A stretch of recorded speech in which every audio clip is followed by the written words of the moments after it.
I'm Sonny Liston, I'm Jack Dempsey, there's no one like me. I'm from Nairclaw, there's no one that can match me. Boxing beats and rhymes. The best boxing channel on YouTube. All the way, mate, all the way.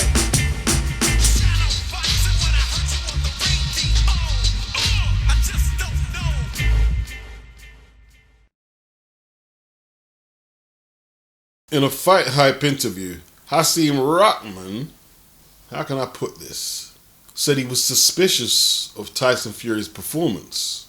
He'd never seen him so aggressive and strong and assertive.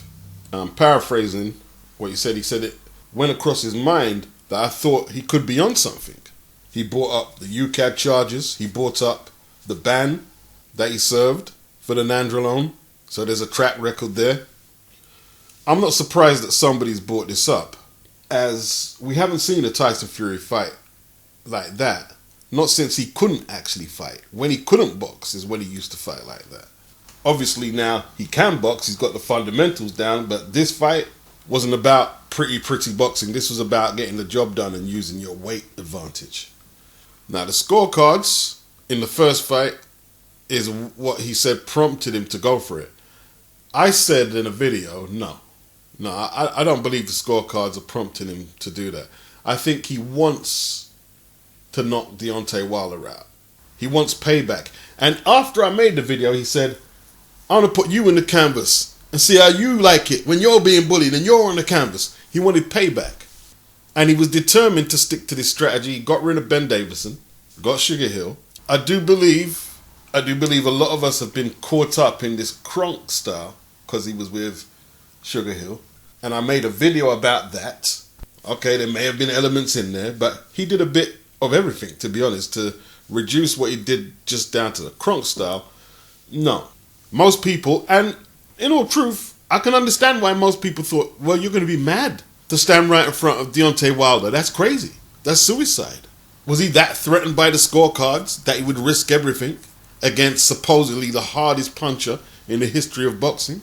People were commenting about the size of his arms and the upper body mass, the muscle mass. They were commenting. We haven't seen Tyson Fury's arms look so toned up and beefed up. Now, I'm not going to have any of you saying, what are you trying to say, Beats? No, I'm going off what Hasim Rahman said.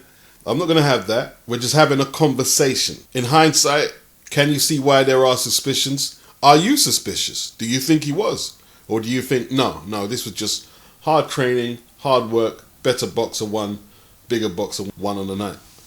If you're a Tyson Fury fan, I expect you to be articulate and break down your thoughts, not act like a child.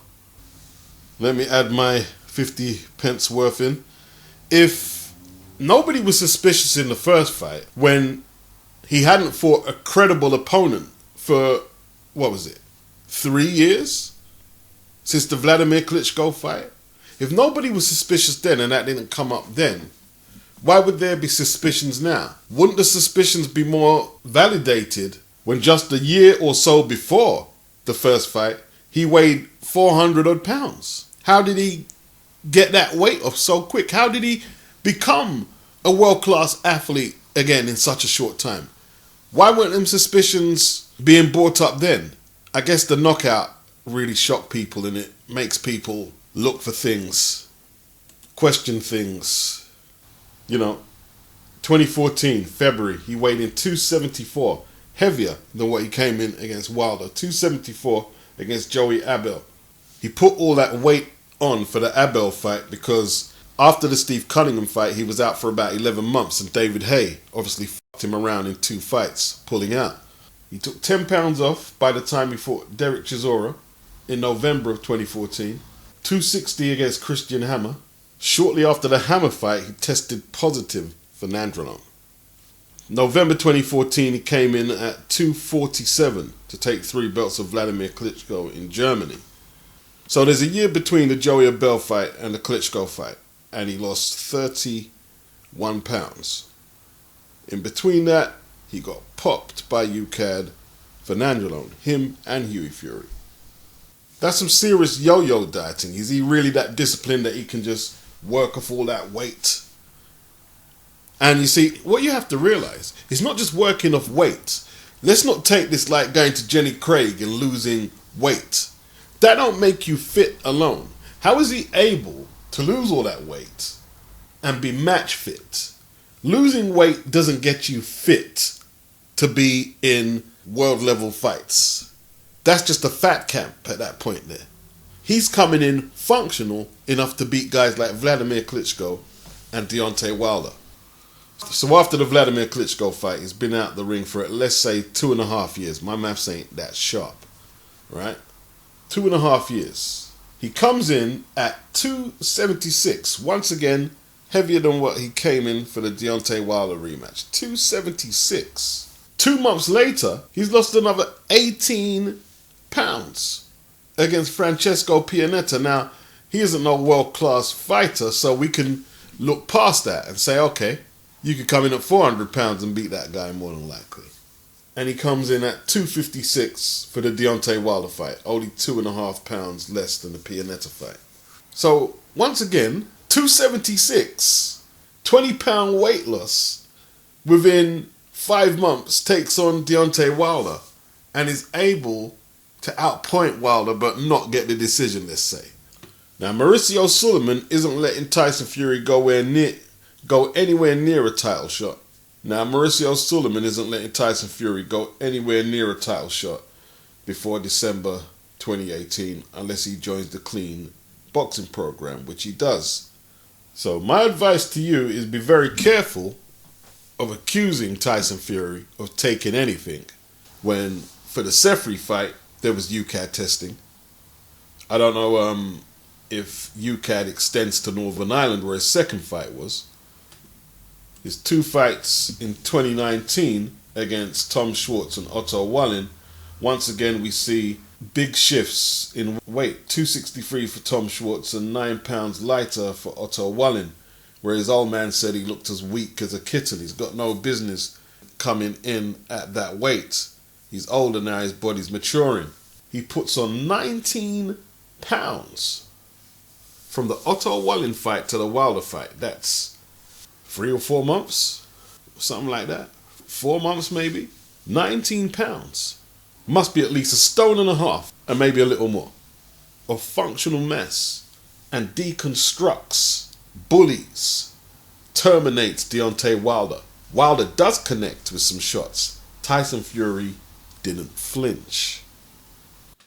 Tyson Fury obviously has had issues with controlling his weight. We can see that by the fluctuations. But he's managed to get away with it. Now, in 2009 against John McDermott, a fight that he arguably lost, he weighed 247. In the fight before that, just a couple of months before, against the Eastern European, he weighed 260, 13-pound weight difference. 261 one fight, 253 the next, 248 the next. He's a yo-yo dieter. There's no doubt about that. Now, the early stage of his career, we can kind of write that off and say, okay, the level of opposition he was fighting, he could probably beat them on natural ability, despite the weight fluctuating like it was. But when we get to the business end of his resume, December 2012, Kevin Kingpin Johnson, 248, Steve Cunningham in Madison Square Garden, 254. From there to the Wilder fight in 2020, taking on the likes of Deontay Wilder twice, Vladimir Klitschko, Christian Hammer, good opponent, Derek Chisora. How has he managed to put on some excellent boxing exhibitions, it has to be said, when his training camps have been basically fat camps with some boxing in between? The yo-yo dieting thing, one day you're going to drain yourself and it's going to show up. Or has it shown up? Did it show up in the Otto Wallin fight, for instance? His dad said he was weak as a kitten in that fight. He was in great shape for that David Haye camp, in the best aesthetic form you will see Tyson Fury, ever. And obviously Haye pulled out. Tyson, in his disappointment, piled on a whole load of weight. Then had to do the yo-yo shit again. So, to sum up, he does have a previous case on his resume. There cannot be no disputing that. I know some of his fans like to brush over it, but there cannot be no disputing that. In hindsight, or maybe you thought at the time, was there something that had you a little suspicious? The way he was throwing Wilder on the floor like that, bullying him with consummate ease, was that just the weight? Or was there something else in play? Now, it's not going to be a popular video, and I don't expect it to be. But as a channel, sometimes you got to ask the hard questions, and this is just one of them vids. The Hasim Rahman video is in the description box. He was speaking about his career, how there was only one person he feels beat him without being on something. Now, he was talking about one fighter, didn't mention his name, who was on something. Now, I know there was James Toney who got popped after he beat John Ruiz, and I think he mentioned that.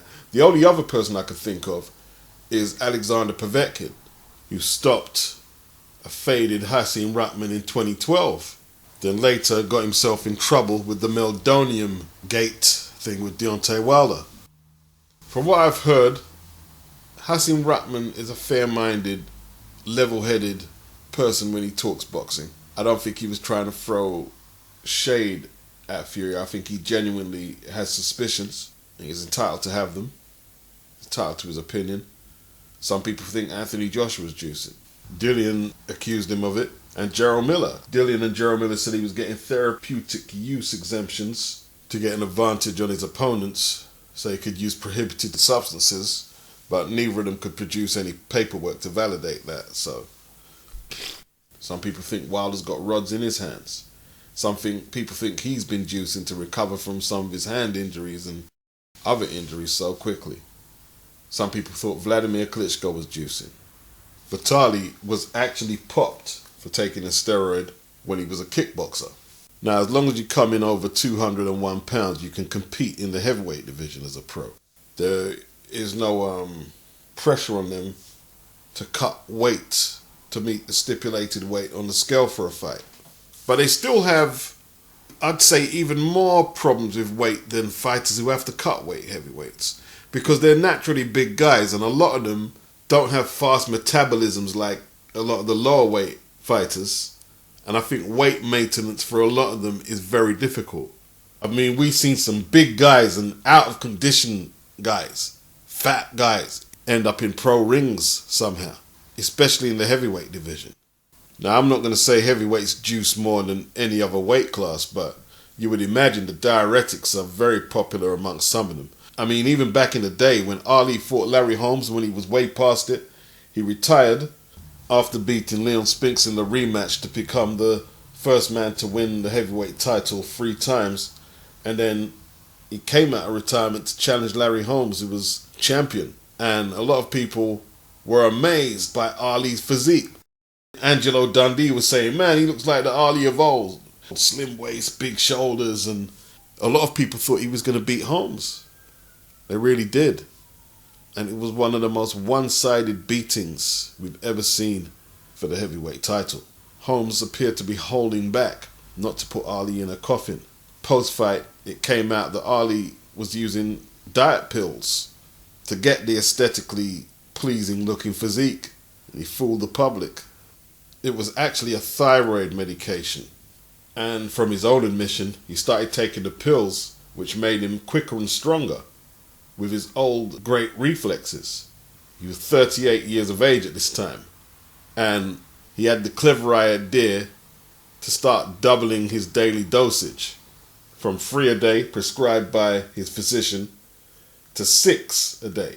He said later he began feeling slow and weak, but never considered that it was due to the extra dose of the drug. Inadvertently, the drugs took everything out of him. From making him feel strong and fast, it took everything out of him. He went to the hospital to find out what was wrong with him. He never thought it was the pills. And the hospital had no idea he was being prescribed the pills. So he went into the ring, metaphorically speaking, a dead man. He was stopped for the first time in his career. He couldn't answer the bell for the 11th.